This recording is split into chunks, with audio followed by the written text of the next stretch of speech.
And this one's kind of a cheap one. A Journey of Redemption. For the most part, Crow's story, or as Senji is his real name, but I've always known him as Crow for his bird call sign name in the Dead Man Wonderland series. But Crow, for the most part of this series, he's just a badass slashing dude. I've always had this kind of like joking theory that he's actually Kenpachi, and then once he dies, he goes to the Soul Society and becomes, becomes Kenpachi, so Rocky. But as he is, for the most part, he was this character who, once he got into the Dead Man Wonderland, he pretty much lived on this life of strength and this life of like pretty much brutality. It just wanted to get in fights and brawls, and then he even talks about how like pretty much his motto of life, the thing that just kind of like guides him as he goes, is cutting, is slicing things apart. But he's not only a bad guy. There's a lot to him because, as you can see here, the tattoo on his face right above his eye, DSMA, was a formulated kind of question throughout the series of what exactly it meant. Was it some form of motto? Was it like the names of people he still had to kill? Was it ex girlfriends? I think that was actually something that was noted in the series when people asked him about it. There was a lot that it could have been.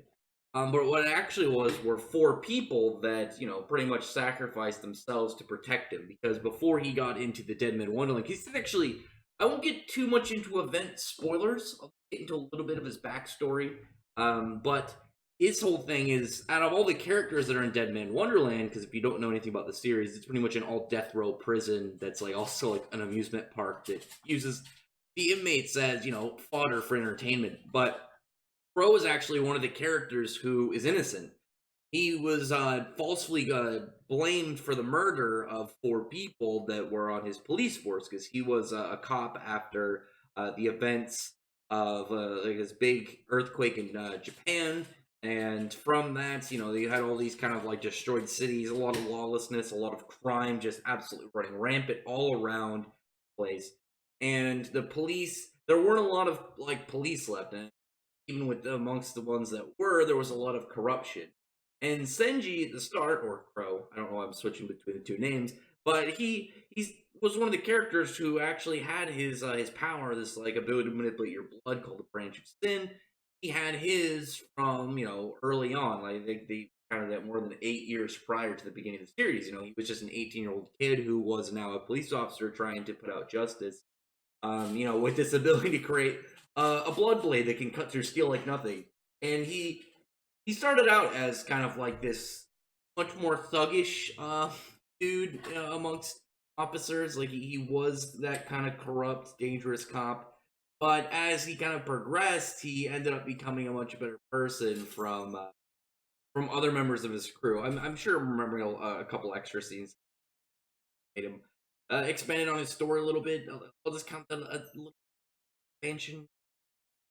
Regardless, when he ended up getting challenged by a lot of the people, because his whole crew was already disliked by the fact that they weren't cops that could be bought off. They actually were trying to do the job, and he was a bit of a problem even amongst them because he was like this borderline killer already and extreme danger now being honed into like a weapon of justice for the police force. And you already have something that is easily agitated by a lot of people, especially criminals, the police, and now you have an ex thug now going on their side and being turned against all the criminals, and they try to challenge him. And one of the characters that did it, he pretty much just wanted to fight Crow. He wanted to pretty much see what he was made of, see what he can do, because this dude, again, I won't go too into spoilers because if you haven't read the series, I still want you to read the series if you end up liking this character sound. Luckily, this is only one character, so even if you get a good amount of his story, it won't ruin the whole dude. But as the police try to establish order and law within this now lawless kind of like domain, one dude who pretty much like enjoyed this kill or be killed world where the strong survive and everything that is up to a display of choices and risks and gambles, and really your luck and quick wit are what end up kind of like getting you to survive. Obviously problem with them. He issued a challenge to Crow. Crow's was ready to go on about it, but his friends, like the other guys, because they were cops, but they were older, and he was like this, young, hot blooded kid, and they were protecting him because even though he was 18, to them he was, a kid, and they end up knocking him out. The oldest guy, the old man of the cop group, knocks him out, and goes to try and take down this group without the risk of losing this guy. They end up getting completely slaughtered in the process, and the deaths of them blamed on Crow. He ends up getting the tattoos on his forehead. He kind of like devolves into that world a little bit of just pretty much combat and the strength above everything else. The weak shouldn't bear their fangs, and I think that literally as this comment is, I think that kind of relates back to his whole idea of people that aren't able to protect themselves shouldn't be striking out, because though he was capable of fighting for himself, the people that he was with, even though he had powers and they didn't, they wanted to protect him because they only saw this this young kid bright and full of potential, and them who don't have any abilities, don't have anything to them, they're just humans, ended up going out protecting him, like I said, bearing their fangs against the people that were coming for him, and ended up dying in the process. In a way, I think that he was trying to say that to protect the main character at the time, Ganta, because he was this kind of like wimpy guy who was trying to get over his own weakness, but I think Crow at the same time really wanted to try and prevent as much unnecessary death that he could, because even though he's and the funniness of his inability to like be near a lot of girls, like he constantly gets mad at the female lead because she wears like a skin tight, but he can't take any loot. He's this bloody killer guy, this ruthless dude who can just slice through people like butter, and yet you show him a pair of panties and he'll freak out. But the whole aspect of him being this much more cold-hearted dude, but in reality he wants to protect others. He's trying to do a good, but it always ended up leading him back to just this kind of world that he wanted to correct. And that's only kind of from the events of the series and those around him, and everything that he ended up getting tied to, that he was able to overcome that kind of like idea that he put himself in, that horrible kind of like placement that was kind of just wrapped around his world, and it was really unfortunate for him, like I said, because he was this guy who was obviously, I can guess without ever getting his like childhood, he probably had a pretty rough childhood, and then he was in a pretty much lawless state of Japan in ruined cities, crime running wild. He literally gets a superpower that lets him turn his blood into blades, and he can just like cut up like nothing. And he ends up getting like converted over to the law, and keep in this mindset. You're this guy who, your life probably was much more into this kind of like do whatever you want kind of mentality, and then you slowly start to turn towards this kind of like side of standards, practices, justice.